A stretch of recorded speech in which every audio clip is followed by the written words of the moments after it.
မင်္ဂလာပါ AK Forex ရဲ့ Daily Analysis ကနေကြိုဆိုပါရခင်ဗျာအခုမြင်နေရတဲ့ time frame က daily time frame ပါ bull market 17ရက်2လပိုင်း2016ဖြစ်ပါတယ်ဒီတော့ market ကအပေါ်ကိုပဲကြွမလားအောက်ကိုပဲကြွမလားဆိုတာကိုကျွန်တော်နဲ့အတူတူအသေးစိတ်လေ့လာကြည့်ကြရအောင် daily time frame အရာတော့ market ရဲ့ဒီ special လေးကိုနည်းနည်းသတိထားမိတယ်နော်ဒီ special လေးလေဒီ special လေးကဘယ်လို special လေးဖြစ်နေတယ်လဲဆိုလို့ရှိရင် flat နော် bearish flat ပုံစံလေးဖြစ်နေတယ်ဒါ market တရပြီးတရသွားရင်နဲ့မြင်လာတာပေါ့လေနော် bearish flat ပုံစံလေးဖြစ်နေတယ်ဆိုတော့ bearish flat ရဲ့အနေထားက market ကအောက်ကိုဆင်းနေတယ်လေနော် daily time frame မှာတော့ bearish flat pattern 100% ဖြစ်ပြီလို့ပြောလို့တော့မရသေးဘူးเนาะဒါပေမဲ့ရုံလုံးကနည်းနည်းစပေါ်လာတယ်ဆိုတဲ့သဘောတရားကိုထောက်ပြတာပါ okay ဆိုတော့ကျွန်တော်တို့အသေးစိတ်လေးသိရအောင်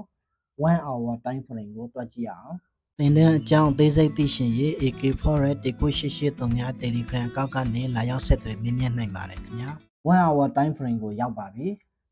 ရောက်ပြီဆိုတော့1 hour time frame မှာဖြစ်နေတဲ့ပုံစံလေးကိုအရှိတရားဆန်ဆန်လေးပေါ့နော်ကျွန်တော်ဆွဲထားတာလေးပါဒီမှာအပေါ်မှာဆိုလို့ရှိရင် resistance လို့သုံးလို့ရတဲ့ level တစ်ခုရှိတယ်ဒီမှာအောက်မှာဆိုလို့ရှိရင် swing လို့သုံးလို့ရတဲ့အနှိမ့်ဆုံးကိုရောက်ခဲ့တဲ့ level တစ်ခုရှိတယ်ဒီမှာဆိုလို့ရှိရင် trend line လို့သုံးလို့ရတယ် T-shirt နဲ့ shirt နဲ့သွားနေတဲ့မြင့်တစ်ဆောင်လေးရှိတယ်ဒီမှာတော့သူအလုံးလုံးပြီးသွားပြီပေါ့လေနော်အဲ့ဒီမှာဆိုလို့ရှိရင် resistance လို့ခေါ်ဝေါ်လို့ရတယ်ကျွန်တော်တို့ line လေးတစ် line ရှိတယ်အဲ့တော့ market ကဒီအောက်မှာဆိုလို့ရှိရင်လေကျွန်တော်တို့ support လို့သုံးလို့ရတယ် line လေးတစ် line ရှိတယ်အကယ်၍ market ကဒီကနေပြီးတော့အပေါ်ကိုနော် body နဲ့ဖောက်ခဲ့မယ်ဆိုလို့ရှိရင် market ဒီထိရအောင်သွားဖို့အခွင့်အရေးရသွားမယ်ဟုတ်ပြီနော်ဒါတစ်ချက်အကယ်၍ market ဒီအောက်ကဒီ line လေးကိုဖောက်ဆင်းခဲ့မယ်ဆိုလို့ရှိရင်ဒီကိုရအောင်သွားဖို့အခွင့်အရေးရသွားမယ်အကယ်၍အဲ့လောက်နဲ့မကျင်းတဲ့လို့ market ကဒီ line ကိုပါထပ်ပြီးတော့ဖောက်မယ်ဆိုလို့ရှိရင် market ဒီကိုသွားဖို့အခွင့်အရေးပါရသွားလိမ့်မယ်အဲ့တော့ gold market ကအရန်ရိုးရှင်းတယ်အခုဖြစ်နေတဲ့ပုံစံလေးအရန်ကိုရိုးရှင်းတယ်အဲ့တော့ဘယ်ကိုသွားမယ်ညာကိုသွားမယ်ဆိုတာကိုအရန်ကြီးလေးမတွေးနဲ့လက်ရှိဖြစ်နေတဲ့ market ရဲ့အရှိတရားကိုပဲမြင်အောင်ကြည့်လိုက်ဟုတ်တယ်နော်မြင်အောင်ကြည့်လိုက်ရဲ့အောက်မှာဆွိန်လို့ရှိတယ်စိမ်းရောင်လေးပဲအပေါ်မှာ resistance လို့သုံးလို့ရတဲ့ level ရှိတယ်သူ့ရဲ့အောက်မှာ resistance လို့သုံးလို့ရတဲ့ level တစ်ခုထပ်ရှိသေးတယ်အထန်လေးရဲ့အောက်က line လေးတစ် line ရှိတယ်ပြီးလို့ရှိရင်ဒီမှာ